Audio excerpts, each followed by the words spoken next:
What's up, everybody? It's Rox, and I'm coming to you today with a review for Love and Hip Hop Hollywood Season 1, The Reunion Part 2.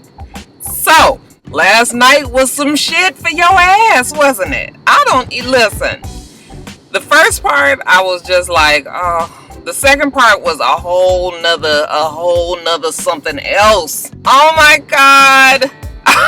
Anyway, let me just get started because I was just so through. I was so through, you guys. Okay, I'm gonna get on my soapbox later. Let me just get started on this damn review. The episode picks up where it left off, the night before, which was with Nikki, Mally Mal, and Masika up on the stage. Mona asked Mally Mal, what all he thought was going on with this situation with Masika, and Mally Mal was just like, Masika is a person that will go hard for you. She will ride for you, and then when she is not with you no more, then she is done with you. Okay, he was like, Berg will see.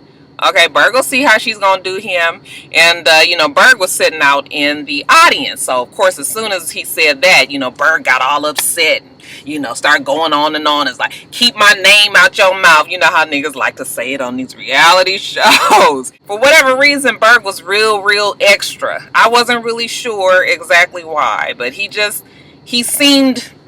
seemed like he was touchy with this whole situation with Mally Mal and Masika. I mean, so much so that they put his ass out. They got him up out. He would start yelling out about Mally Mal being gay and all this other shit. And, they was like, get your motherfucking ass up out of here. So, Mona then went to ask Masika what she thought. And Masika was just like, well, when I met him, he was nice. I thought we had something real, and, I was gullible. I fell for it. Okay, now I realize that maybe he was just trying to get on the show. Okay, so then they go back and forth about, he was supposed to be on the show. She was the one that brought him to the show. Just like, who even really cares? Okay, you guys are both on the show, and neither one of you are main cast members. So, I mean, all of that storyline, none of them were main cast members. So, I don't even know if they will be back next season, especially with the shit that's happened with Masika and Young Berg.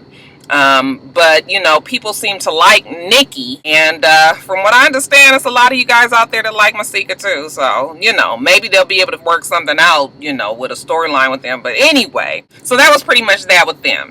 Then we get on to Moniece, Fizz, and Amanda. Boy, they got on up there with Amanda, and I was just like, oof. I was looking at her.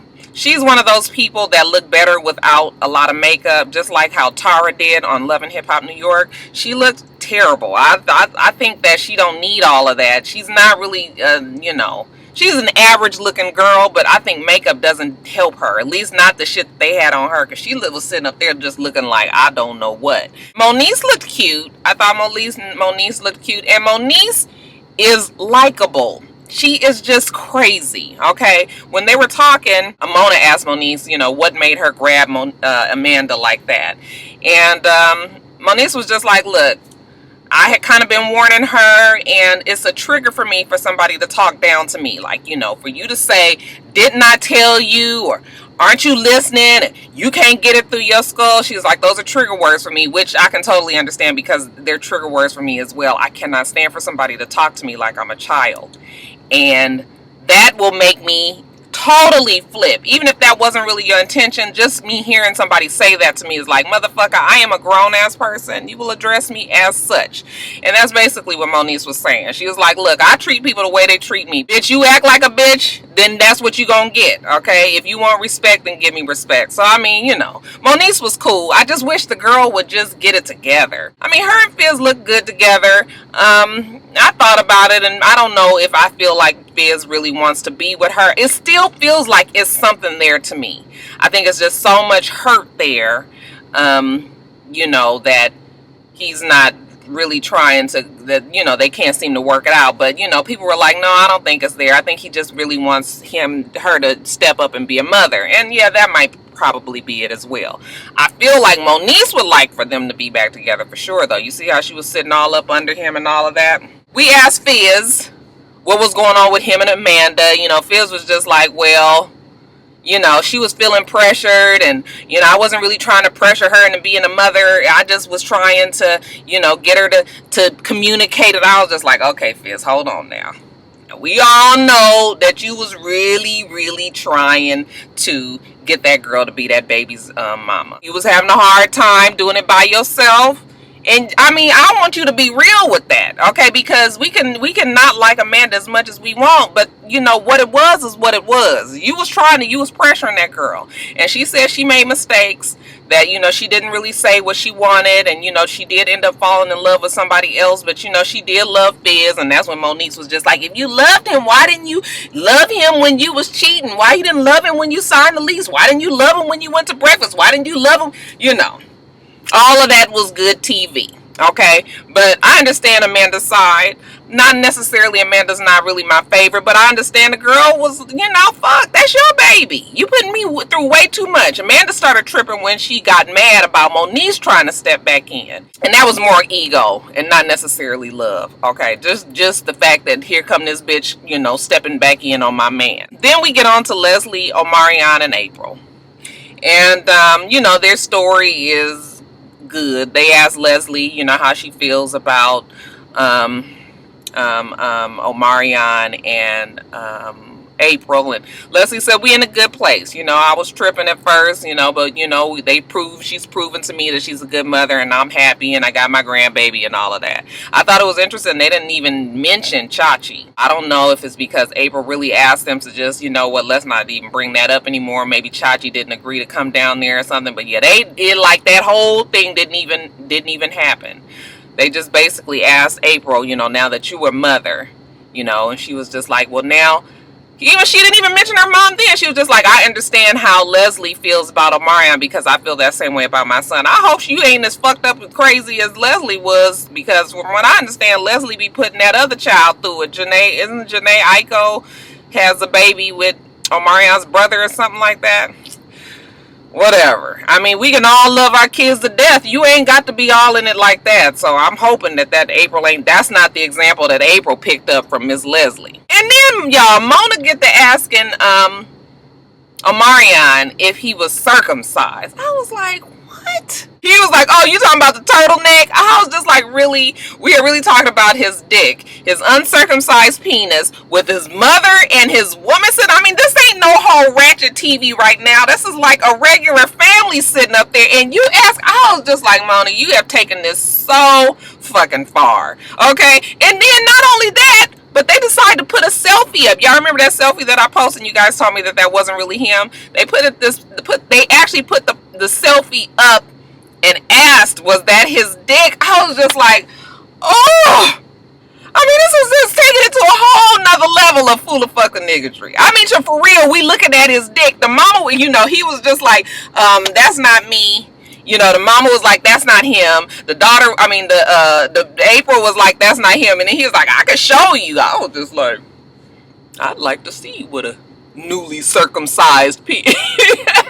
He did say he was circumcised, and I just couldn't believe we was sitting up here talking about dicks and shit on the damn stage, but I guess so. Let's really get on to the foolishness, y'all. So we move on to the drama with Morgan and Ray J. And it's all real tense up on the stage. Ray J is feeling annoyed. You know, Princess Love is sitting next to him, kind of like the minion. Okay, kind of at attention. He's all cocked back on the thing. Morgan is heated over on the other side. Listen, I think we all know that Morgan was super loyal to Ray J, and she probably took a lot from him, you know, and did a lot for him and hid a lot for him. I don't think any of us is disputing that. What I am saying to Morgan is, girl, you already knew that Ray J was on some fuck shit. So why all of a sudden are you so shocked that he's doing it to you? Ray J is out for self. Okay, so Morgan, all that yelling and screaming and, you know, I feel sorry for you because I loved you and I really hope you get help and all of that. Yeah, it's falling on deaf ears, so you might as well stop it because it's starting to make you just look silly. And Ray J, he was sitting up there. I got so confused. You know, while Morgan is going on and on about what's, you know, about Ray J, all of a sudden he gets really mad. He's over there whispering to Princess Love, and Mona was like, wait a minute, what y'all whispering about over there? Ray J was just like, I'm just, I don't know what's going on here, but if somebody got a problem with me, they need to go on and say it. I was just like, she talking right now. What the fuck you talking about that they need to say it?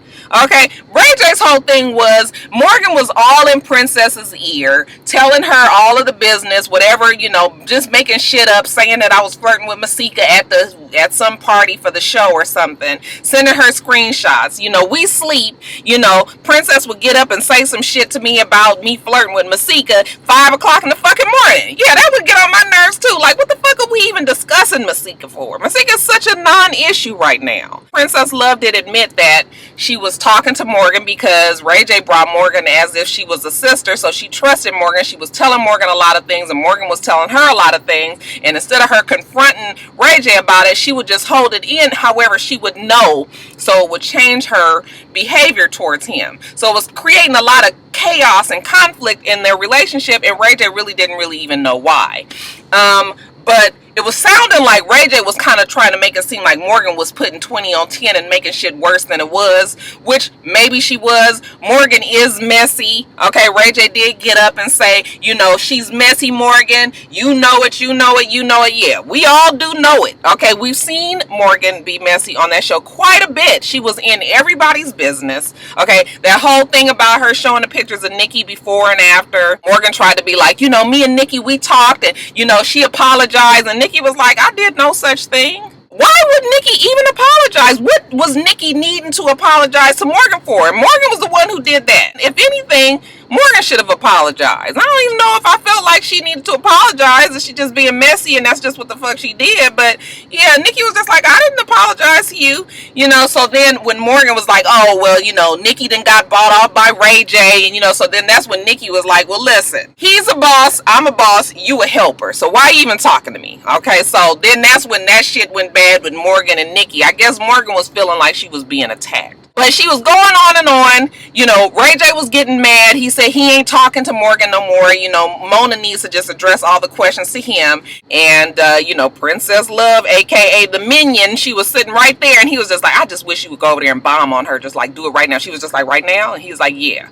And honey, she jumped up and went over there and swung and got a couple of good licks in on Morgan before they both fell onto the couch and security jumped up there. And y'all know, then it was the melee and they was pulling them apart and everything. But first of all, I'm just so... I mean, Ray J, really, you just tell your woman to go, beat a bitch up. I mean, if that ain't some old pimp shit, okay, and some old fucking mind control, like, really? What the fuck is wrong with Princess Love?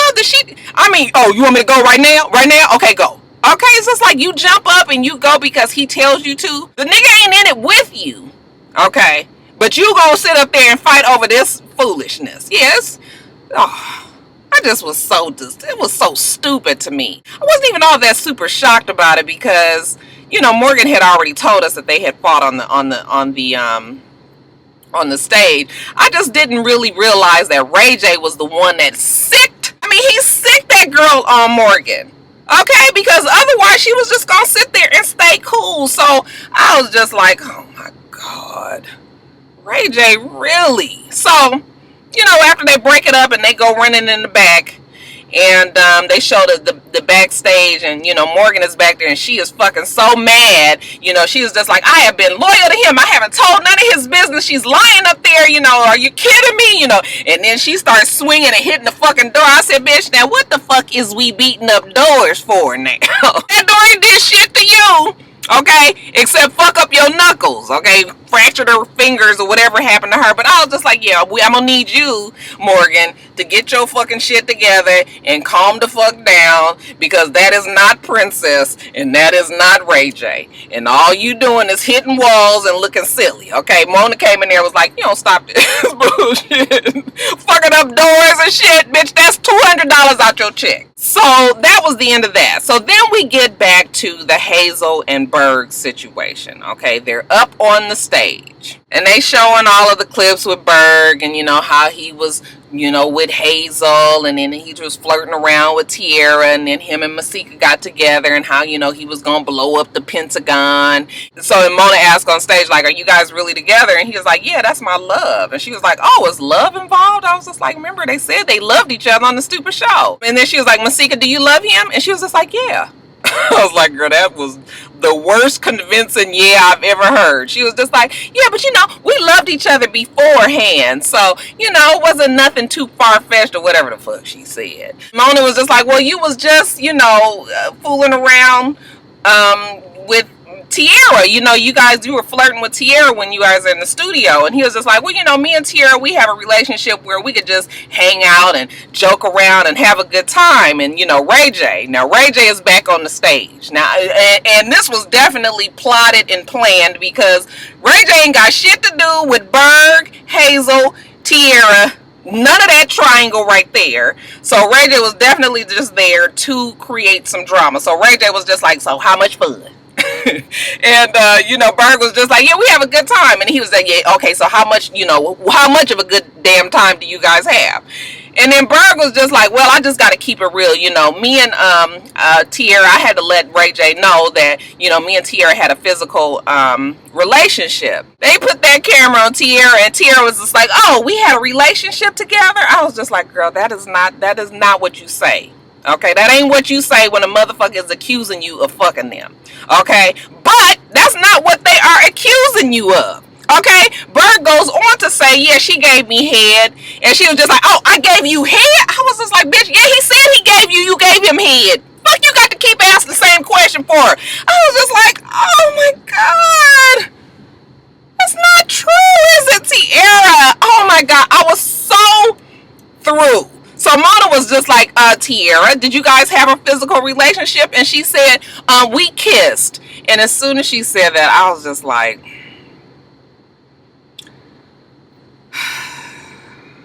if you kissed the nigga, then how am I gonna sit up here and defend your ass and say that you didn't give the motherfucker a blowjob? Because why the fuck are you even kissing his ass? Really? Youngberg. Okay? Right? Listen, I'm gonna have to get on the soapbox right now, y'all, because this is what I don't understand. We on this reality show. We already know how it goes. There is no fucking honor amongst thieves. Tierra is friends with Hazel. She's going on and on about how Berg don't give a fuck about her and they ain't in no relationship and all that. I mean, really putting Hazel through the blues. Somewhere off camera, she goes and kisses and gives the motherfucker a blowjob. Okay, because why? Again, the nigga is naughty. I could even understand maybe a little tiny bit if the Negro was charming. I ain't much of a Ray J fan. I didn't think that I was going to even have any little inkling of, of like for Ray J. But I can see where Ray J would have some charm for certain women. Okay? Ray J is a good looking kid and he can be charming. But Berg, really? Like, what is it in Berg that anybody would see other than opportunity? Was she just giving a fucking blowjob and kissing him because she wanted this song? What the fuck is... how you just even put yourself in that situation to be with somebody who don't give a fuck about women? Oh my god. He is so disrespectful. He's talking about being with women 6 days out the week and resting like Jesus Christ on Sundays. Jesus was not out hoeing 6 days a week. And then she's stupid enough to think that he is going to keep that shit a secret when everybody knows that you want to get on these reality shows and you want to drop some type of bomb. So you thought that you was going to get up on this stage and be all cute and pretty and everything, and that he was going to get up there and not say shit? Why the fuck do you even trust him like that? Look, I know shit happens. I understand that shit happens. People make bad mistakes. People make bad decisions. But what I'm saying is, when you look at all of that other outside shit, what is it that got into Tierra's head? I'ma hope that she was fucked up. I'ma hope that she was drunk and extra high to be sitting up there and blowing the nigga. Okay? Didn't even get shit back for it. Fuck what? I mean, don't you know that when men just have you give them a blowjob and in a fucking car, no less, I really hope that part is not true. But for you to give him a blowjob and you ain't got shit back but, a crusty ass mouth, then what the fuck is that saying about you? Do you think the nigga has any respect for you? It's not like you guys are a couple and you guys are doing a little sneak away in the car and having fun in the alley. I mean, you know. Not saying that that's what I do, but but that's not what the situation here is. You are fucking around with somebody that you just downplayed and talked about so bad to somebody else, and then you do it. I was just like, oh my God, Tiara. Because I believe she did it. Because when Mona asked her, so what you're saying is that you did not give him a blowjob, and then Tiara was like, no, what I'm saying is that he's a fake and a fraud. Okay, bitch, well, that is not what we said. Yes or no? Did you get down there and did you blow the nigga off? Okay, that's all we want to know. We ain't got to know about fakes and frauds and phonies. We already know all that. I was so disappointed. I was more upset about that than I was about that fight with Morgan and Princess and Ray J, because that to me, I was just like, whatever. But I just, I be wanting women to win.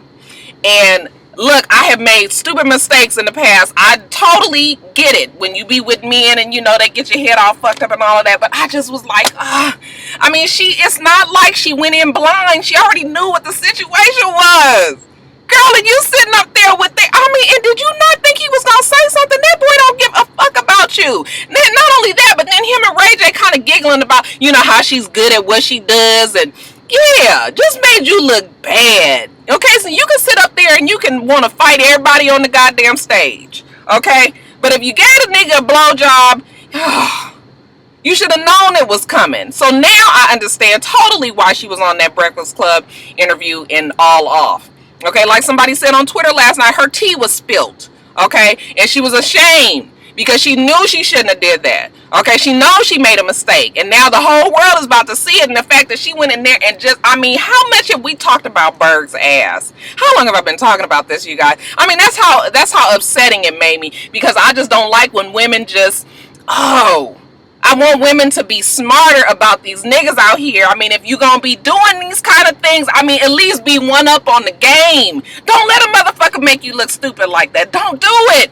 Oh my God, I have looked stupid in the past. That's why I'm saying, I was so through.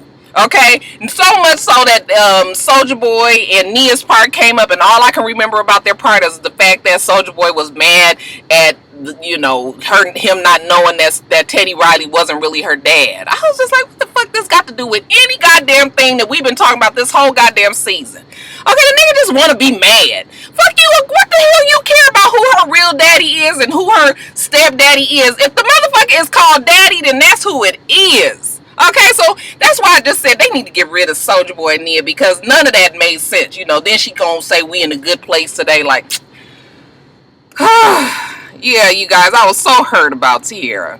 I was so hurt, and I think it's because I can remember some things that have happened in the past, and just, it's just bad, and then Hazel was just like, I think that it's so funny that everybody was telling me how stupid I was, and then they all up here fighting over the same nigga.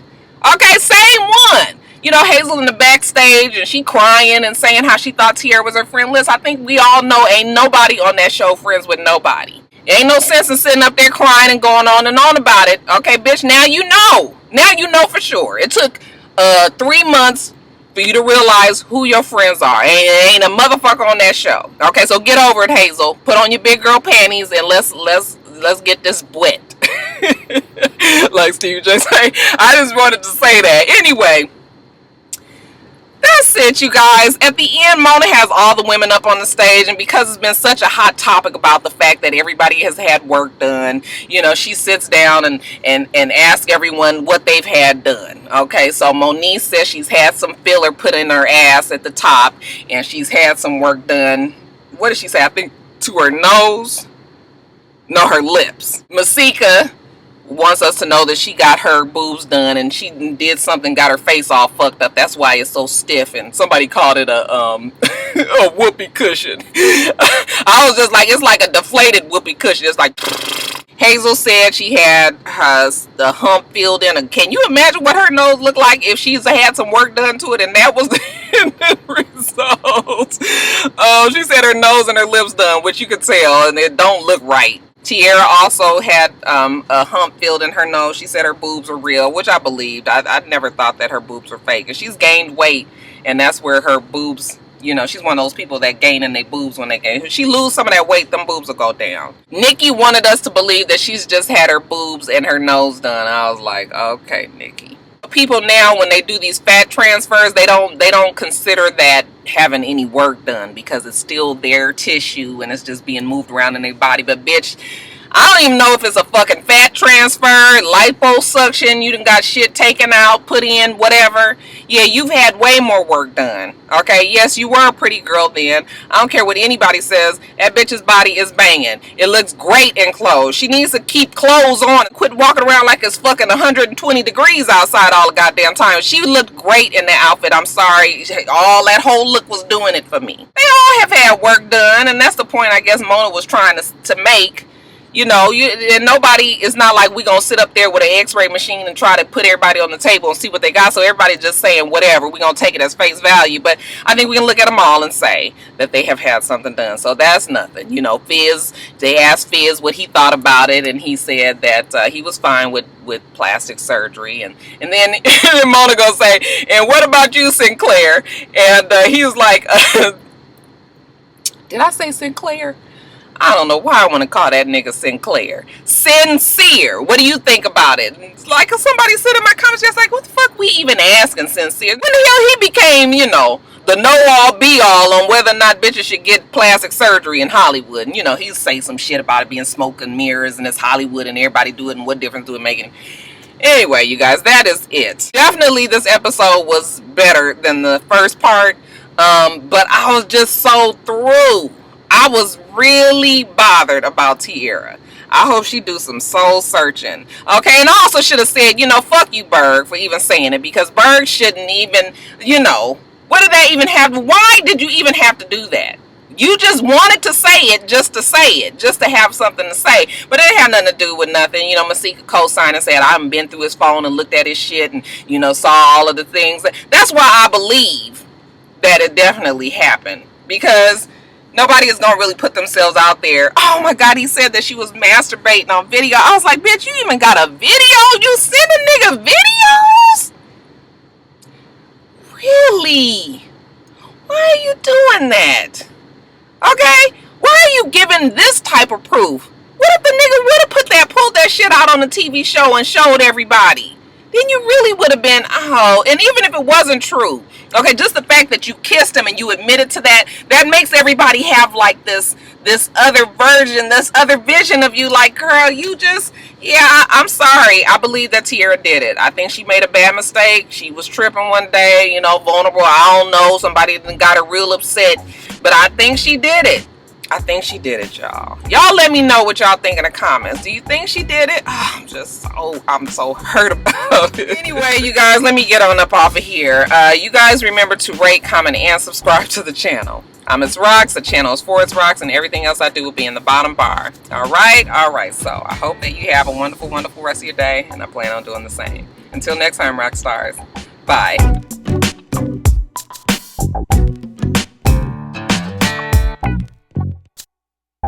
Thank you.